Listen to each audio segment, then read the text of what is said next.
乜嘢比健康更重要呢？就係開心啦。就算係癌症病患，都應該去揾啲令自己開心嘅嘢。一個末期病患，時間冇多，如果開心指數低，癌細胞嘅擴散會好快，因為身體入邊嘅壞細胞會好快變種，變咗癌細胞。BB 仔出世嗰啲全部係好細胞嚟㗎，但你食嘅嘢加上你嘅情緒，會令佢變成壞細胞。壞細胞唔等於你有事，但壞細胞再變種呢，就係癌細胞㗎啦。所以好多人會問醫生：點解我會咁嘅？我日日都有運動，食嘅嘢又好健康。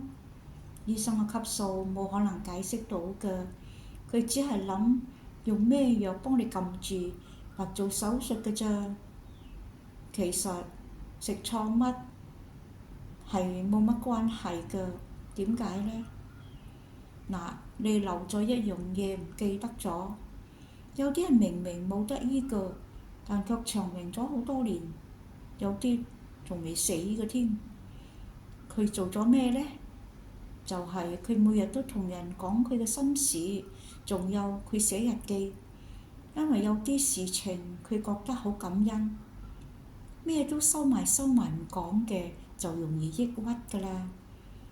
人係需要傾偈㗎，關懷比健康更重要，就係呢個意思啦。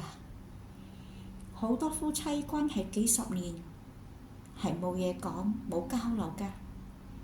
當其中一個患重病，佢就好想同佢伴侶傾偈，傾咗佢會好安樂咁去。呢個係我哋做臨終關懷嘅經驗。